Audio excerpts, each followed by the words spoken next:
It was well after midnight, and I was sitting up in my bed in my hotel suite, staring at a half-empty bucket of fried chicken.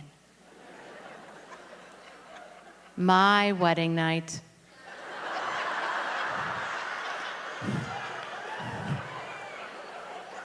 Sexy chicken.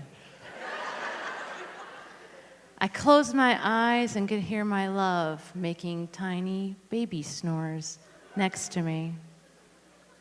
She was so done after what we just went through. I was surrounded by Kleenexes, beer, and chicken. Instead of the usual wedding night fare of lacy panties and champagne flutes. Though I will say my love and I both wore matching white cotton Hanes panties with little black hearts on them, which I thought was pretty fancy. Like my love, I should totally have been sleeping, but I couldn't. I'd been crying with enough sprinkles of frustration in there to keep me up well past my bedtime. Maybe it's all the emotions of the day trying to get out of me. Or maybe it's this new phase of life that I'm in, divorce, remarriage, or maybe it was too much chicken. Honestly, my wedding was glorious. We got married on a prairie. I wore a peach dress and carried daisies down a grassy aisle. It was sweaty and perfect. We each made one vow to each other. I vowed I'd always write what's in my heart, and she vowed she'd always sing what's in hers. Why just the one vow?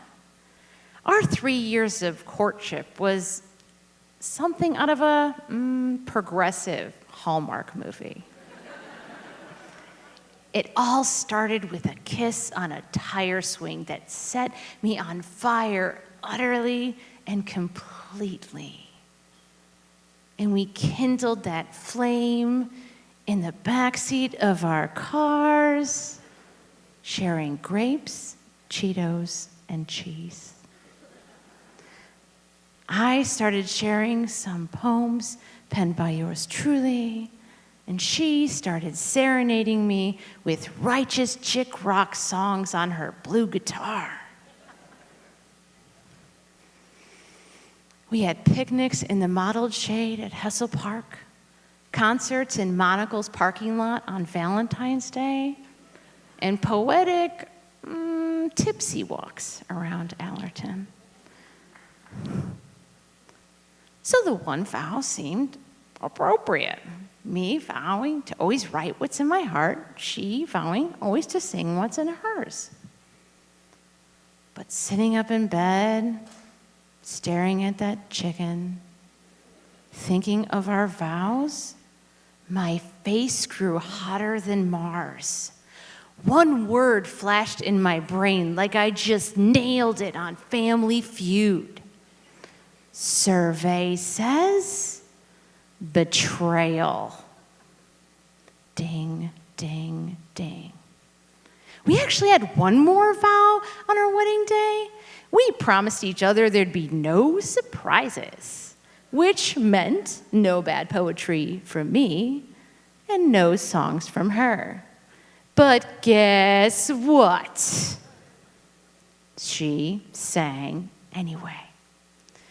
Get this. So right in the middle of the ceremony, she just drops my hands and nonchalantly walks, struts into the prairie, picks up her blue guitar, which apparently was hiding there, throws the strap over her shoulder, and signals to the pianist, a co-conspirator and someone I thought was my friend. And she starts singing, but not just any song. She sang our song. I couldn't believe it. I thought we had a deal. But I held my cool. I tried to feel happy. It's my wedding and all. And I pasted on this smile. From then until she peacefully drifted off to sleep a few hours ago. Must be nice, all that sleeping. I rubbed my eyes and wondered if I would ever forgive her or if I would ever sleep again. Even without all these emotional thunderstorms, sleep and I have an on-again, off-again relationship. So before I had kids, I slept like a mummy. I woke up for nothing. Not actual thunderstorms, not my college roommate and her boyfriend. Thank God for bunk beds. And not my husband snoring, nothing. And so I would put my clothes in a neat pile next to the bed. So the next morning, I would just roll out of bed and make it like I wasn't even there. When I had kids, sleep and I formally hit the rocks. I always had one ear to the baby monitor and one leg hanging out of bed. And R.I.P. that neat clothes pile. It was like Mount Vesuvius erupted all over my floor in the form of dirty tracksuits. A lot of allure in my wardrobe.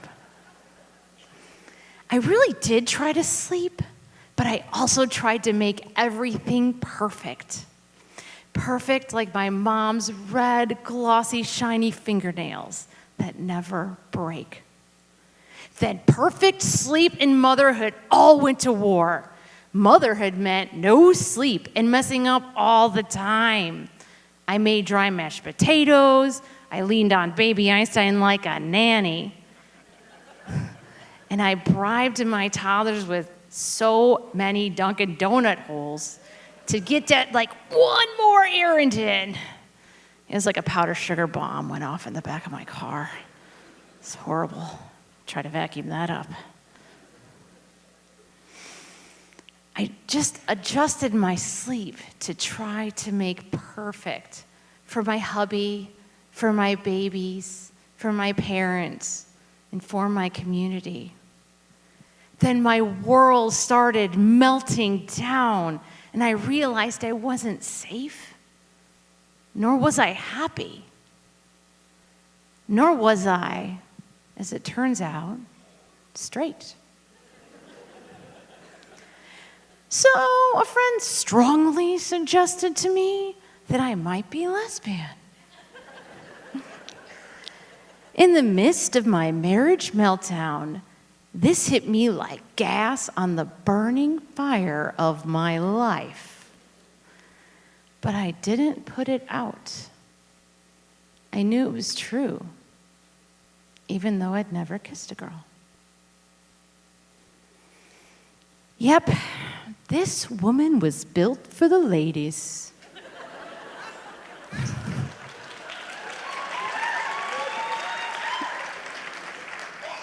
I should have listened to my nails all these years. They always break like right before you get to the end. Never as long, glossy, and shiny as my momma's. But that story of shame and apparently fingernails, growth and acceptance, that's for another time. And with all this hot mess of a life going on, I messed up even more. And then I gave up and I let go of perfect. I found and confided in real friends. Hallelujah! I started writing what would become my bad courtship poetry. Get all those feelings out. And I stood up for my happiness for the first time.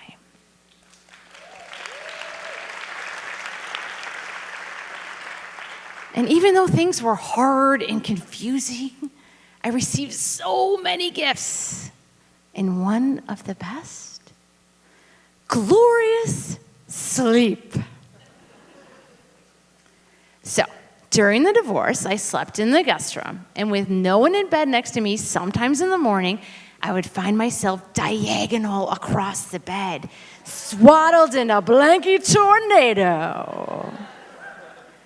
And I had a new sleep enhancer, accessory, buddy, friend, that I was brave enough to keep next to my bed and sometimes even kind of by my pillow.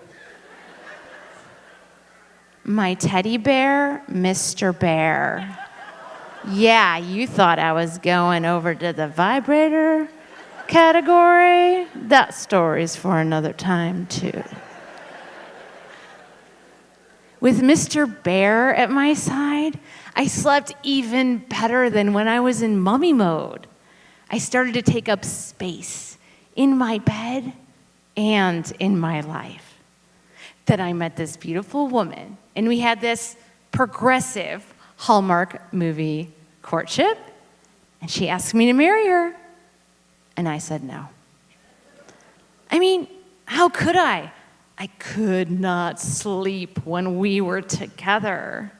When she turned, I turned. When she snored, I woke up. When she got up, I asked her if she was okay. And sometimes I would even wake up when she was sleeping to make sure she had enough covers and enough room. I was adjusting all over again. And it was exhausting. To make matters worse, not only was I not able to do my diagonal blankie tornado, something even more insidious was going on. She wouldn't big spoon me. As she was the first person I wanted to actually cuddle up with at night, I wanted her to be the big spoon. However, she said she liked sleeping away from me, and she wanted me to hold her. So we played this game where she would hold me for like the first 5 minutes, and I would like furiously try to sleep. But inevitably, when that didn't work, I would be laying flat on my back, looking at that ceiling, probably wondering if I should be bringing out my accessory that you thought I was using. But I would have this whole battle in my head, and I would wonder if I was woman enough to be the big spoon. The worst part? I was embarrassed to tell her about Mr. Bear, so he went back in my closet to sleep with the dust bunnies. It's very sad. I've had to vacuum him a lot. This sleeplessness went on for about a year, but I decided I love her more than I love sleep. So I said yes. I know I couldn't believe she stuck around for that year either. But now I'm sitting here on my wedding night, sad and pissed. Maybe having kids and being married is like a sleepless death sentence for me. Maybe I'll never be able to take up space as myself if I'm always adjusting for everybody else. Maybe I'm meant to sleep alone. Maybe I'm meant to be alone. I looked over at my new wife and sighed, and that's when the idea hit me. Maybe I could just write some of my bad poetry and get to the bottom of this sleepless wedding night fiasco. I rolled out of bed. I nabbed the hotel pen and paper. I unearthed Mr. Bear from my suitcase and blankie tornadoed myself on the couch. I took a deep breath. It's got about 10 pages. I got this. Page 1. Dearest Stacy, today you sang your heart out, my brave love, open in front of friends, new family, blessed to call you my wife now and forever. So I'm not mad because she upstaged me. Page 2, your openness a surprise, your love sung aloud, my heart listening, no chance to speak. Okay, I am pissed because she upstaged me. Page 3, no response, left feeling alone and gagged. Okay, this is more about me than about her. Page 4, for you a love to shout from the mountaintops. I yell and all that is heard is silence. Page 5, I feel like I ruined my own very blessed day. Page 6, codependence, workaholism, perfectionism, starving my joy once again. Page 7, no chance to rewind and make my case and state my love for you. Page 8, my beautiful rock star, shining and radiant today and always. Page 9, I love you. There's movement in the bedroom. I pause. My love rolls over, of course, away from me. Page 10, the only vow I made on my wedding day I couldn't keep. I am ashamed of myself and I don't deserve your love. I crumpled in a ball on the couch and cried for a while. I felt some of the regret leave, like clouds parting after a storm. And in its place, like a seashell gifted overnight from the bottom of the ocean, was my truth. I turned over the back of the notepad and scribbled. Page 11, amendment. At the prairie, you sang love into my heart, a no strings attached equal. For now I know, not because of what I say or what I do or how or if or when I adjust, I am worthy of love because I am. I walked over and put the notepad on the table next to my love. Snuggled Mr. Bear under my arm, encircled my wife with my big spoon arms, and fell fast asleep. Thank you.